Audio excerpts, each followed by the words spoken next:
Hello, this is the first attempt I'm going to make to see if I can help people to start on a journey of bobbin lace making. I've wound the bobbins that we're going to use this morning, and as you can see they are all different colours, which makes it easier for you to follow where the thread travels. The white pair, the bone pair, are the weavers, and the rest of these are called the passives. I've already made a pattern here, and we're going to be making some cloth stitch, and you can see that each of these has been marked with a dot, and the dots have been punctured through using a needle punch, which, if I bring it in, there we are, just a pointed item put down vertically through the card, and all the card is the back of a cereal packet. You can get other card, but I tend to use this, it's just easy and accessible. Okay, so I'm going to set this up and then I'll come back.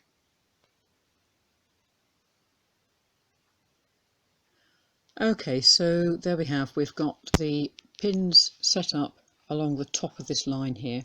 I've got 6 pins and a spare pin just here, and that's for the weaver to be placed on. So I'm going to place the black onto the weaver's post like that, just hang them over. Right, I've hung the different coloured threads over these pins here, and the black thread is the weaver and these are the passives. Each of these threads needs to have a twist put at the top of it, and when you twist in British lace you always put right over left. So I'm moving the bobbins right over left. You can just see the twists are coming here. So right over left, right over left, right over left, and right over left. I also put a twist on the weavers. Now we're ready to begin. The weavers end up moving across and back through the passives, and to do that we go over, then the 2 passives go over to the left and the weaver to the right, and that's part of it. The orange one here, the black goes over, the 2 oranges move left, the black goes over. Next one, black goes over,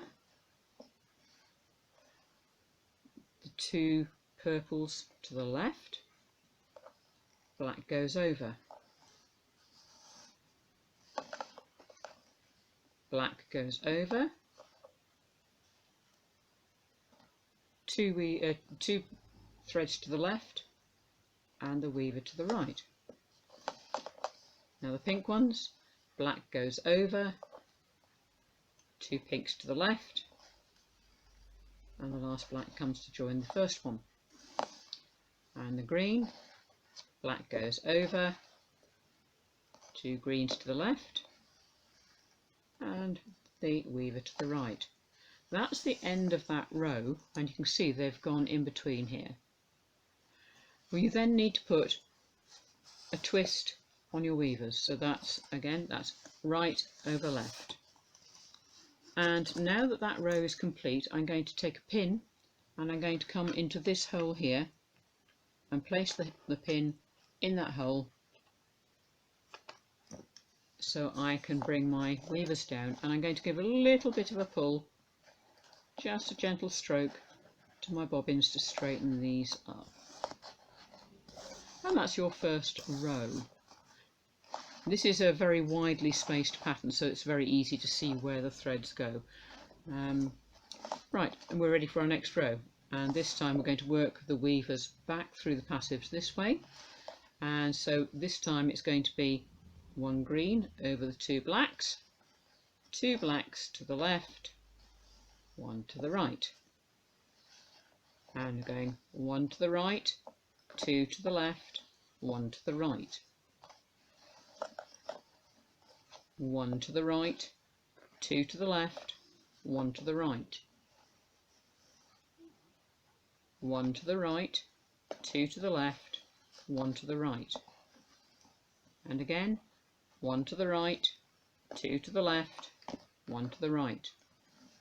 The last one on this one, 1 to the right, 2 to the left, 1 to the right, and a twist onto my weavers, pulling the weavers up and getting a pin into the next available hole there, and pulling that so I've got a little bit of tension, and gently stroking down to get those nice and straight.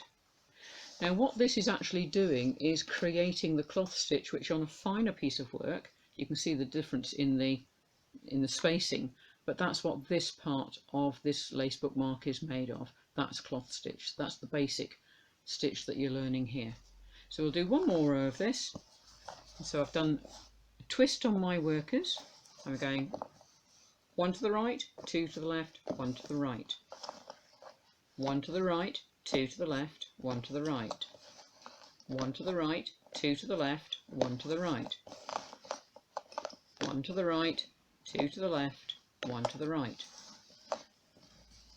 1 to the right, 2 to the left, 1 to the right, and the last one, 1 to the right, 2 to the left, 1 to the right, and a twist. Now we're going to find another pin and pin to the next hole available. We're going to carry on with that until we get to the end here, and that's your basic cloth stitch. And when you work on patterns where the pricking for the pattern, the holes for the pattern are much narrower and much closer together, you end up with a finer version, a little bit like that. These patches here that look solid, they look like cloth, which is why it's called cloth stitch. And I think that's probably enough for the second. I'll let you practice and I'll get to the bottom of this and I'll come back.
So there you can see that the cloth stitch is creating this cloth effect, and you can just keep going and practicing. It's always useful to have a different colour coming through to begin with, so that you can identify whether you're going wrong or whether you're keeping a nice straight stitch through there. You can see that these are moderately straight. You can always give them a little bit of a tug just to straighten them up, and that is your cloth stitch. Any questions, please post them to me and I will try and get back to you with some sort of answer.